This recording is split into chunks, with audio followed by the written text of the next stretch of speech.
السلام عليكم ورحمة الله وبركاته أمستنيو يا رحمن باروش مقالجا وجي ما درق لاي ميزاناوي مهون على مسستم على ما باكن يهننم والذين إذا أنفقوا لم يسرفوا ولم يقتروا وكان بين ذلك قواما بلو نقرونا دقاق يا الله باروش سستاموش عدلو نفقوش عدلو أباكانيوش عدلو أغنيو بلو زنبلو يبتنو عدلو ملك لم يسرفوا وجي سيادرقوا آيا باكنو ولم يقتروا بتامم ما يسستوا ما يقطبون በሁለቱ መካከለኛ የሆነ አካሄድን ይሄዳሉ። ማባከን አላህ ተባረከ ወተዓላ የሚጠላው የከለከለው ተግባር ነው። መሰሰትና ግዴታ የሆኑ ወጪዎችን ከማድረግ ወደ ኋላ ማለትም የስስታምነት በሽታ የተጠናወተው ሰው መገለጫ ነው። ስስታምነት በአላህ ትክክለኛ ኢማን ያለማመን መገለጫ ነው። አስፈላጊ ከሆነው በላይ የሚደረግ ወጪ በሙሉ ብክነት ይባላል በሸሪዓ። በልብስ ሊሆን ይችላል ካስፈላጊው በላይ ለልብስ ወጪ ካደረክ አባክናል። ምግብ ሊሆን ይችላል ከበቂው ካስፈላጊው በላይ ወጪ ካደረክ አባክነሻል። ስለዚህ ማንኛውም ከመጠን ያለፈ ነገር ብክነት ይባላል። የአላህ ባሮች አያባክኑ። በተጋራኒው ደግሞ አላህ ሰፊ ርዝቅ ሰጥቶት ሳለ ባለቤቱንም ያስርባል፣ ልጁንም ያስርባል፣ ወላጆቹንም ያስርባል።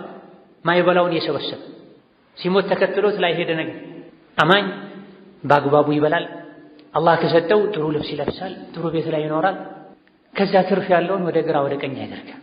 ሰው ልጅ ገንዘቡን የማያደርግለትም እንዲህ ያደረገ ሲቀር ብሏል ነብዩ ሰለላሁ ዐለይሂ ወሰለም። ማለት መስጠት ባለበት መልኩ ሁሉ ወጪ የሚያደርግ ካልሆነ በስተቀር ብላ አንድ ሰው ወንጀለኛ ለመሆን በሱ ስር ያሉ ወጪያቸውን መሸፈን ግዴታ የሚሆንበትን ሰው ወጪ ከመሸፈን ወደ ኋላ ማለቱ ብቻ ለወንጀለኝነት ይበቃዋል ብላ። ከዚህ አላህ ከሰጠህ ለነፍስህ፣ ለባለቤትህ፣ ለልጆችህ፣ ለወንድምነቶችህ ከሁሉም በፊት ለወላጆችህ ወጪ አድርግ። ነገር ግን አገኘው ብለህ ዝም ብለህ በሄድክበት አትበትን፣ ያስጠይቅ። ገንዘብ ያንተ አይደለም የአላህ። መቆጠቡም ከልክ በላይ መሰሰቱም ዘካ ለመስጠት ያለብህን ብድር አለመክፈል ዘመዶችህ ተርበው ያላንተ የሚያበላቸው ካለመኖሩ ጋር መቆጠብ ያስጠይቃል። አገኘው ብለህ ደግሞ ለማይገባው ሁሉ መስጠትም ያስጠይቃል።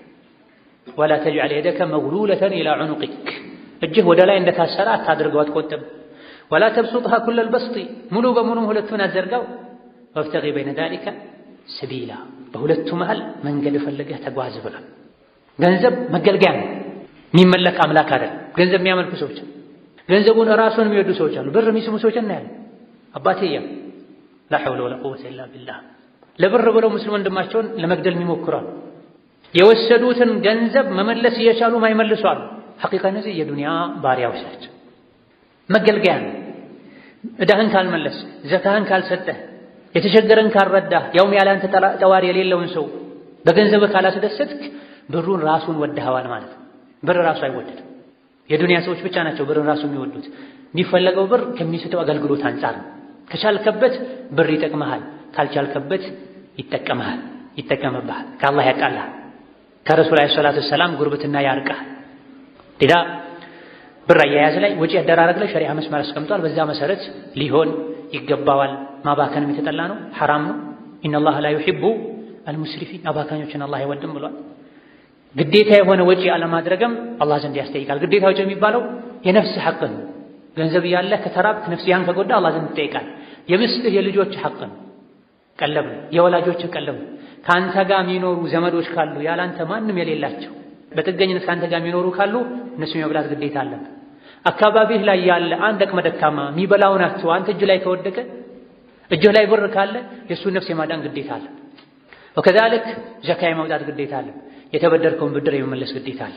ዘካ ማያወጣ የተበደረውን ማይመለስ የወላጆቹን ሐቅ፣ የሚስቱን ሐቅ፣ የልጆቹን ሐቅ ማይጠብቅ ወለም የቅቱሩ የሚለው ውስጥ ገብተው ስስታምነት በሽታ ተጠናውቶት ይሄን ማድረግ ባለማሟላቱ የአላህ ባሪያነቱ ይቀንሳል ማለት ነው። ስድስተኛው የደጋግ የአላህ ባሮች መገለጫ ወንጀልና ጉድለትን ውርደትን ይተዋል። ወለዚነ ላ የድዑነ መዐ አላህ ኢላሃን አኸር፣ ከአላህ ጋር ሌላን አምላክ አያመልኩ። ወላ የቅቱሉነ ነፍሰ፣ ነፍስን አያጠፉም፣ የተከበረችን የሰው ልጅ ነፍስ። ዝሙትን አይዳፈሩም፣ አይቀርቡም። ይሄን ያደረገ ከባድ እሳት ውስጥ ይገባል ብሏል አላህ ተባረከ ወተዓላ። ከወንጀሎች ሁሉ የከፋ ወንጀል ሽርክም፣ በአላህ ማጋራት። አብዱላህ ብን መስዑድ ከነቢ እንዳስተላለፉት የተኛው ወንጀል ነው በጣም ከባድ ተብለው ነቢ ሲጠየቁ አላህ ተባረከ ወተዓላ ብቻውን ፈጥሮ ሳለ በሱ ማጋራት ነው ብለዋል። ከዛ ሲሏቸው ድህነትን ፈርተህ ልጅህን መግደል ነው ብለዋል። ከዛስ ሲሏቸው የጎረቤትህ ሴት ልጅ ላይ ዝሙት መፈጸም ነው ብለዋል። ይሄንንም አላህ ተባረከ ወተዓላ በቁርአን ሊያጠናክር ወለዚነ ላ የድዑነ መዐ አላህ ኢላሀን አኸረ ወላ የዝኑን ወላ የቅቱሉነ ነፍሰ ለቲ ሐረመ አላሁ ኢላ ቢልሐቅ ወላ የዝኑን የሚለውን አንቀጽ አወረደ ብለዋል። ሽርክ ከወንጀሎች ሁሉ የከፋ ወንጀል፣ ከምንም በላይ ልንፈራው ልንሸሸው የሚገባ አደጋ ቢኖርም ሽርክ ነው። ባለንበት ጊዜ ሽርክ የተስፋፋ ገጠሩ ላይ ከተማው ላይ የድሮ የሽርክ አይነቶች እየቀነሱ ቢሆንም ሌላ ዘመናዊ የሽርክ አይነቶች መጥተዋልና ምንንም ከምንማረው በላይ ተውሂድን ልንማር፣ ምንንም ከምንፈራው በላይ ሽርክን ልንፈራና ልንጠነቀቅ፣ ሌሎችንም ከሽርክ ልናስጠነቅቅ ይገባል። ሌሎች ወንጀሎች በሙሉ አላህ በረሕመቱ ይቅር ብሎ ጀነት ሊያስገባ ይችላል። ካልሆነ በጊዜያዊነት ቀጥቶ ሊምር ይችላል። ሽርክን ግን አላህ መቼም አይምር። ከሽርክ ጋር ሶላተ ሌይል ማብዛት፣ ከሽርክ ጋር ዱዓ ዚክር ማብዛት፣ ከሽርክ ጋር ሰደቃ ማብዛት፣ ከሽርክ ጋር ሐጅ ዑምራ ማብዛት ዋጋ የለም። የመጀመሪያ መሰረት ተውሂድ፣ የሽርክ ተቃራኒ ማለት። አንድ ሰው ልብ ውስጥ ሽርክ ካለ ተውሂድ ይሸሻል፣ ተውሂድ ካለ ሽርክ ይሸሻል። ስለዚህ ኢማናችን መልካም ስራችንን ተውሂድ ላይ የተመሰረተ ልናደርገው ይገባል።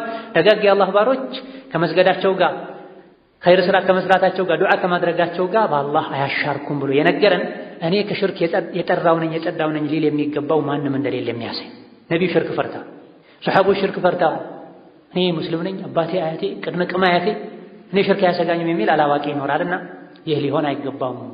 አላህን ይበልጥ ባወቅነው ቁጥር ሽርክን እንፈራለን። ሌላው የሰው ነፍስ ማጥፋት ነው።